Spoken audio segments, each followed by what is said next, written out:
আজকে ব্লগটা শুরু হচ্ছে দুপুরবেলা থেকে। এই যে পেখমকে ঘুম পাড়িয়ে দিয়েছি, পাশে মা আর ভাই শুয়ে আছে, আর আমি এখানটায় রেডি হয়ে নিয়েছি। আয়নার সামনে দাঁড়িয়ে নিজেকে কয়েকবার দেখে নিলাম। তো আমি আর হেমন্ত বেরোচ্ছি একটা জায়গায়, কোথায় একটু পরেই জানা যাবে। এইটা হচ্ছে হেমন্তর বাইক, আর এইটা হচ্ছে মেন অফ অ্যাট্রাকশন যে আজকে আমরা চালাবো। এটা ভাই আজকে নিয়েছে, আর আজকে এই বাইকটা করে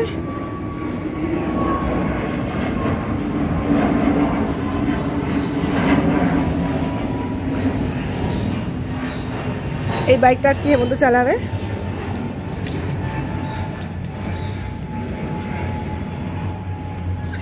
আজকের ফার্স্ট ডে ফার্স্ট শো হবে। জাস্ট আমরা ইয়ে থেকে নিয়ে এসেছি, শোরুম থেকে নিয়ে এসেছি, আর আমরা আজকে এটা করে রাইড করবো। দেখা যাক কেমন রাইড হয়।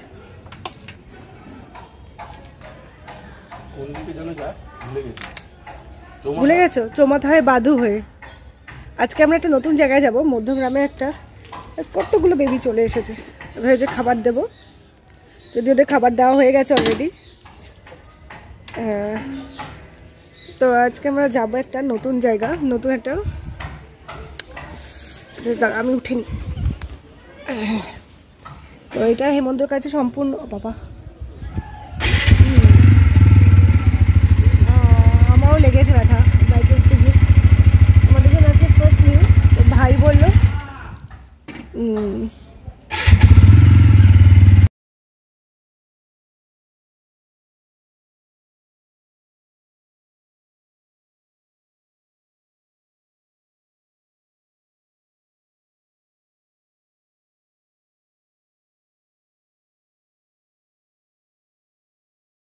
You say that I'm psychotic, but then you like it like that. It's like every time the conversation changes, and I want you right back, right back. You say that I'm hypnotic. তো গাড়ি ছুটে ছুটে চলে এলো আমাদের মধ্যগ্রাম চৌমাথায়। আর এই যে আমাদের মধ্যগ্রাম চৌমাথা, দেখুন মধ্যগ্রামটা কত সুন্দর, আমাদের ভীষণ সুন্দর করে সাজানো আমাদের এই ছোট্ট শহর মধ্যগ্রাম। তো মধ্যগ্রাম চৌমাথায় কিছুক্ষণ জ্যামে আটকানোর পর আমরা চলে গেলাম বাদু রোডের দিকে। আর এই যে লেখা আছে উই অল লাভ মধ্যগ্রাম। তো এই যে রাস্তা ক্রস করলেই, চৌমাথা রাস্তা ক্রস করলেই আমরা পেয়ে যাব বাদু রোড। আর এই যে সোজা বাদু রোড ধরে আমরা এগিয়ে যাচ্ছি, পড়ছে মধ্যগ্রাম গ্রামীণ হসপিটাল, আর তার সঙ্গেই পড়ছে মধ্যগ্রাম পুলিশ স্টেশন। সব পেরিয়ে আমরা চলে যাচ্ছি আমাদের গন্তব্যের দিকে।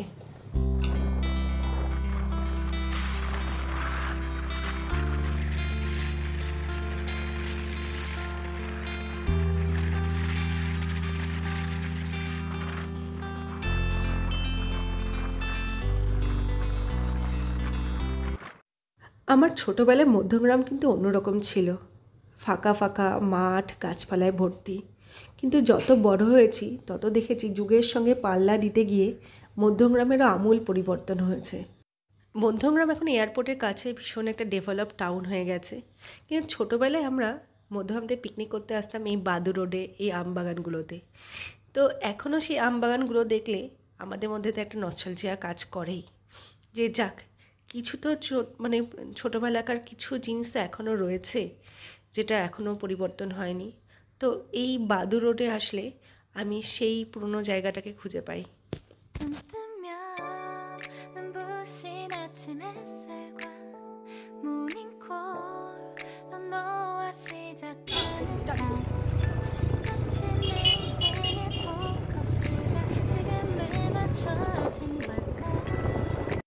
কিছুটা দূর এগিয়ে দেখলাম রাস্তার দুদিকে দুটো ভাগ হয়ে গেছে, আর আমরা ডান দিক নিলাম খড়িবেড়িয়া যাওয়ার জন্য। সামনে এগিয়ে চললাম আস্তে আস্তে।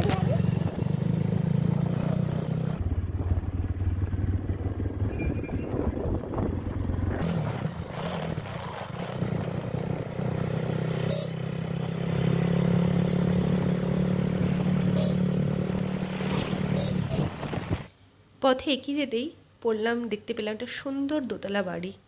এত সুন্দর পুরনো ধাঁচের বাড়ি দেখে মনটা ভরে গেল। আসলে আমি হয়তো পুরনোপন্থী, পুরনো জিনিস আমার ভীষণ ভালো লাগে।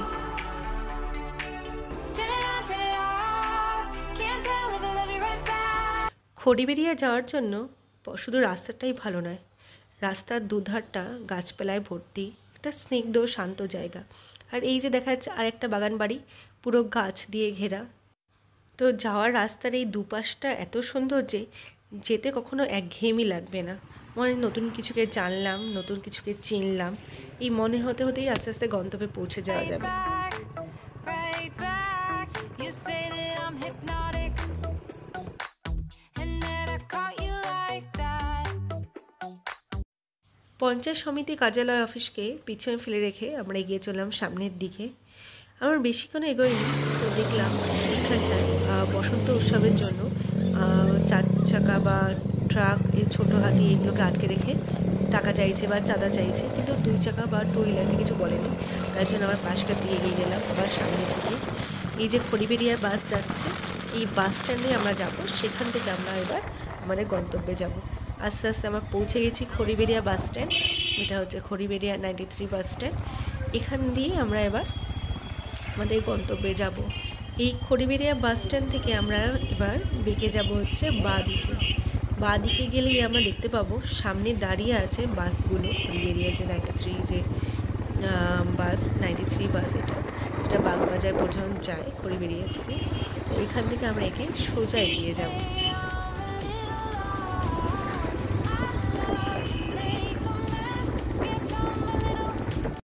93 বাস স্ট্যান্ড থেকে একটু এগিয়ে পৌঁছে গেলাম আমাদের নির্দিষ্ট গন্তব্যে। হ্যাঁ, এটাই আমাদের গন্তব্যস্থল।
পৌঁছে গেছি যে জায়গাটা আসবো বলে ভেবেছিলাম। মধ্যখান থেকে কতক্ষণ লাগলো আমাদের আসতে? 40 মিনিট, 30-40 মিনিটের মতো লাগে। এটা শাসন ইয়েতে, আবার এখানে বাইক চলে, এখানে বিশাল এই রাস্তা এত সুন্দর বাইকের জন্য। আমি দেখাচ্ছি আমার পিছনটা।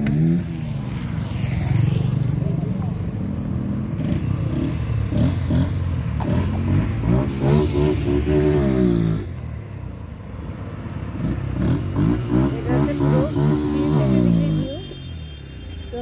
জায়গাটা হচ্ছে বাইক চালানোর জন্য আদর্শ।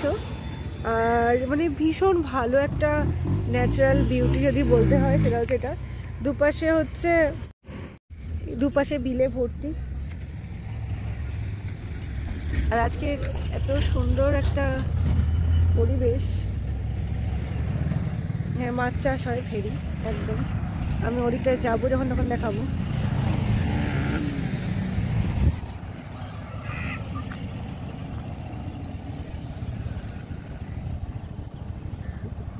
দুটো কাক মিলে ঝগড়া করছিল। এই রোডটা ধরে সোজা চলে গেলে শাসন পড়বে, তারপরে বারাসাত। এই জায়গাটা আমার যেটা মনে হয় যে এখানে প্রচুর, তো রোডটা ভীষণ সুন্দর আর ইয়ে করার মতো। সেখান দিয়ে অনেকটা নিচেও লাফ দেওয়া যাবে না, তো আমাকে ওখান দিয়েই যেতে হবে। লাফ দেওয়া ভীষণ ডিফিকাল্ট। তো এই রোডটা ধরে এই যে লেখা আছে বেড়াচ্ছে বা করুণাময়ী যে বাস আছে সেটা যায় এখান দিয়ে। এই রোডটা দিয়ে এখান দিয়ে ওইদিকে গেলেই পড়বে হচ্ছে, ওদিক দিয়ে গেলে পড়বে বারাসাত কাজীপাড়ায় পড়বে না, সন্ডালিয়া পড়বে। ওখান দিয়ে গেলে সন্ডালিয়া পড়বে। এই রোডটা দিয়ে সোজা গেলে এরকম কিছু একটা হবে। আমি আগে একবার গেছিলাম ওই রোডটা ধরে, এক্সাক্ট এখন আমার মনে পড়ছে না।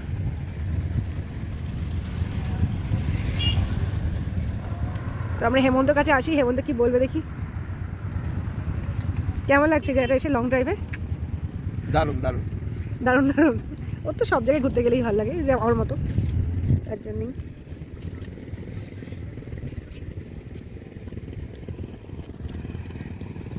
মানে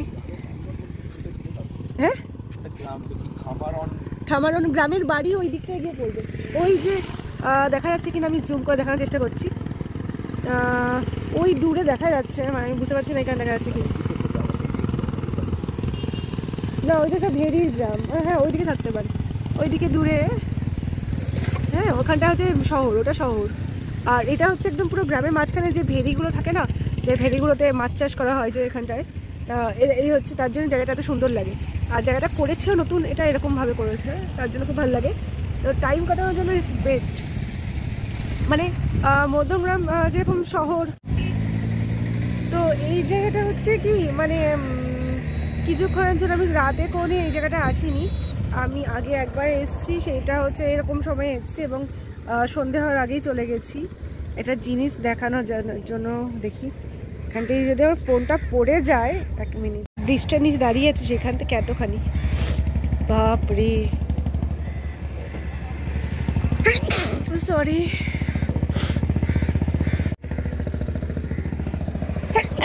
সরি, ঠান্ডা লেগেছে, ঠান্ডা আছে।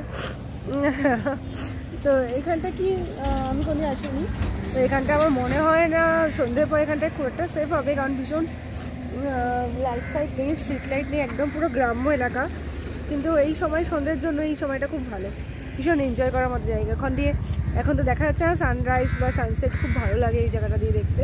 মানে মধ্যগ্রাম হচ্ছে সোকাল ডেভেলপড এরিয়া, সেখান থেকে যদি আমি একটু গ্রামের একটা ফ্রেগরেন্স নিতে চাই বা গ্রামকে এনজয় করতে চাই, তাহলে মধ্যগ্রাম থেকে বেশি দূর নয়, একদমই কাছে, জাস্ট বাদুর রোড থেকে বেরিয়ে।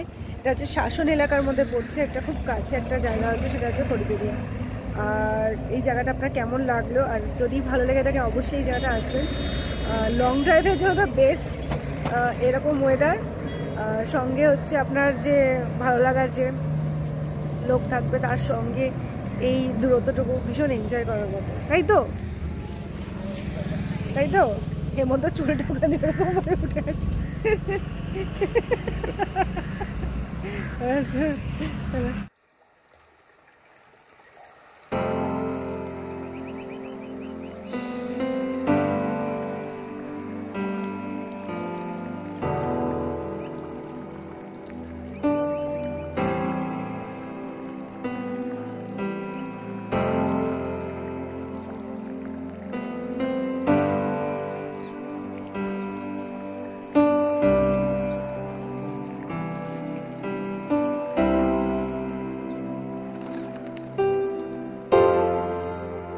তো অ্যাজ ইউজুয়াল হেমন্তকে বলছিলাম যে আমাকে নিয়ে কিছু শ্যুট করো, তো হেমন্ত আমাকে নিয়ে কিছু শ্যুট করছিল সঙ্গে প্রকৃতি।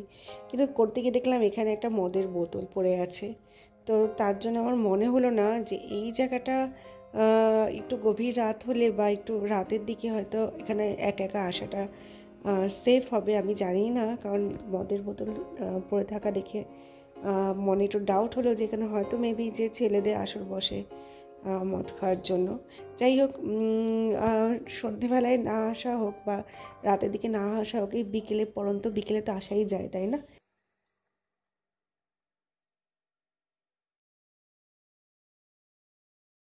তো হেমন্ত আমাকে বলছিল এই জায়গাটায় গ্রামটা কোন দিকে। তো আমি হেমন্তকে তাই দেখাচ্ছিলাম যে হ্যাঁ, ওই রোড ধরে গেলে বোধহয় গ্রাম কোন লেখা ছিল যে গ্রামটার নাম। তো আমরা ভাবছিলাম যাবো কি যাব না।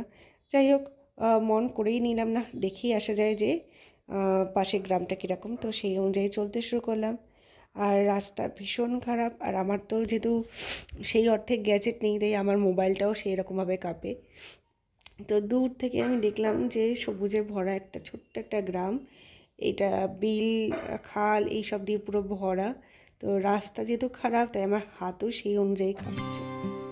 오늘은 하늘이 아주 파래 나의 앞에 있는 네 모습도 눈부시기만 해 세상은 গ্রামের লোকদের অসুবিধা অনেক থাকলেও সুবিধা বোধহয় একটাই, যে প্রকৃতিকে কাছে পেতে হলে দূরত্ব অতিক্রম করতে হয় না, কারণ প্রকৃতি তাদের কাছে নিজে থেকেই ধরা দেয়।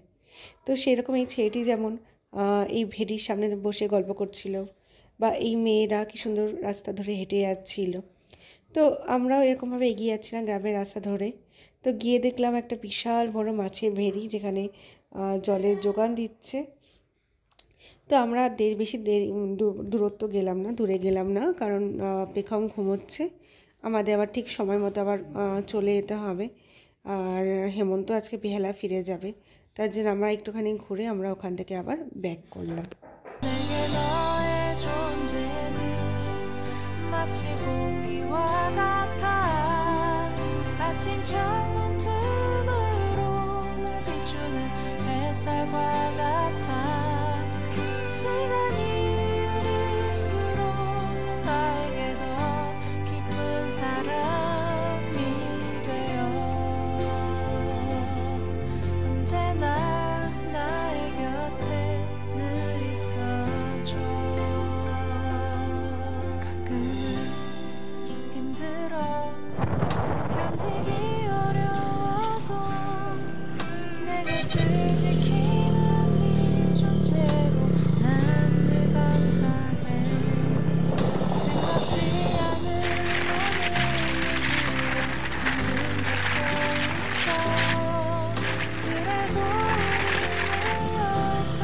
এই রাস্তা দিয়ে যেতে এখানে প্রচুর টি স্টল এবং ফুড স্টল পাওয়া যায়, যেখানে বসে আরাম করে চা খেতে খেতে এই দৃশ্যগুলো দেখা যায়। আমরা যদিও কিছু খাইনি, কারণ আমরা সবে ভাত খেয়ে গেছিলাম, আমাদের কিছু খেতে ইচ্ছা করছে না। যেতে গিয়ে আমি দেখলাম একটা বাচ্চাদের পার্ক রয়েছে, তাই হেমন্তকে বললাম দাঁড়াও এখানে বাচ্চাদের পার্ক। তো আমি সঙ্গে সঙ্গে ভিতরে গেলাম, কিন্তু ভিতরে আমি বেশি যেতে পারিনি, কারণ প্রবেশ মূল্য ছিল 20 টাকা, দিলেই তবে ভিতরে যাওয়া যাবে। তো এখানে অনেক কিছু রাইড ফাইড ছিল আমাকে বললো, এবং এটা রাত 8টা পর্যন্ত খোলা থাকে। যাই হোক, যেহেতু পেখম নেই তাই আর ভিতরে গিয়ে কোনো লাভ নেই, তার জন্য আমি ওখান থেকে মোটামুটি একটু এটা একটা ওই সামনে দাঁড়িয়ে একটা ছোট্ট একটা ভিউ নিয়ে আমি আবার বেরিয়ে গেলাম আমাদের মধ্যমগ্রামের উদ্দেশ্যে। যদি কেউ ছোট বাচ্চা নিয়ে যায়, তাহলে ছোট বাচ্চারাও কিন্তু এখানে বোর হবে না। যেমন বড়রা বোর হবে না প্রাকৃতিক দৃশ্য দেখে, তেমনি ছোট বাচ্চারাও কিন্তু ভীষণ এনজয় করবে এই গার্ডেনে এসে।